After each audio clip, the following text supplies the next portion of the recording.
নমস্কার বন্ধুরা, আজ আপনাদের জন্য পড়ছি একটি ভৌতিক গল্প, শেওড়া গাছ। ঘটনাটির সময়কাল 2014 থেকে 2017 সাল পর্যন্ত। তাহলে চলুন শুরু করা যাক আজকের গল্প। 2014 সালের দিকে প্রথমবারের মতো গ্রামের বাড়ি গেলাম।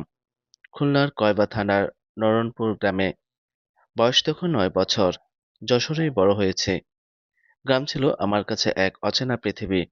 নদী, ধানক্ষেত আর বিলের ভেতর ছড়িয়ে থাকা নিস্তব্ধতা।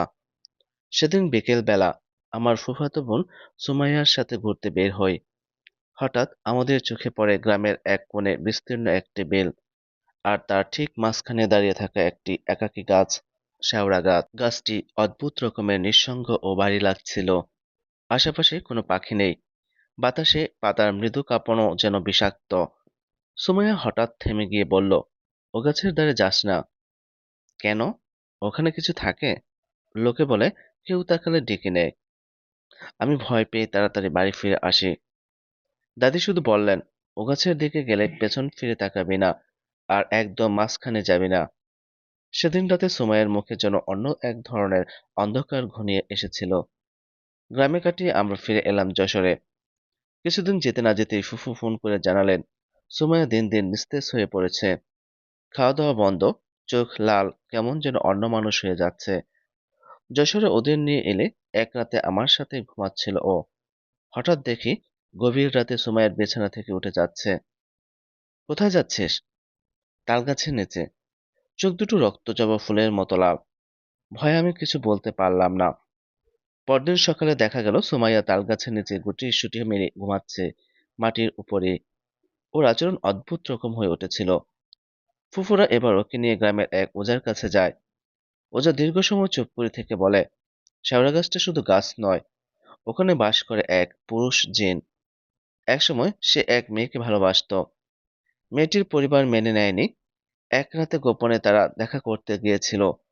গ্রামের লোকেরা তাদের ধরে ফেলে। জিনটিকে গাছতলায় মারধর করে গাছে বেঁধে রাখে। তবে সে মরেনি, বরং গাছে তার আত্মা আটকে যায়। আজও সে শিকারের অপেক্ষায় থাকে। যে মেয়ে তার সেই প্রেমিকাকে মনে করিয়ে দেয়, তাকে সে নিজের করে নিতে চায়। ওঝা সুমাইয়াকে একটি তাবিজ দেয় আর সতর্ক করে, এই তাবিজ কোনোভাবেই খোলা যাবে না, তা না হলে সে আবার ফিরে আসবে। সুমাইয়া ধীরে ধীরে সুস্থ হতে থাকে। আমরা কিছুটা স্বস্তি বোধ পাই। 2017 সালে আবার গ্রামে গেলাম। গিয়ে জানতে পারি সুমাইয়া আর নেই। তার ভাই হাসান কান্নারত কণ্ঠে জানায়, আপু অনেকদিন ধরে আমাকে তাবিজ খুলে দিতে বলছিল। আমি না করায় আমাকে মারতো। একদিন কষ্টে আমি তাবিজটা খুলে দেই। তাবিজ খোলার কিছুক্ষণ পরে সুমাইয়ার চোখ লাল হয়ে ওঠে। হাসানকে বলে, ভাইয়া, এটা দারুণ খেলা। আমি ঝুলে থাকবো, তুই জানালার পাশে দাঁড়িয়ে দেখিস।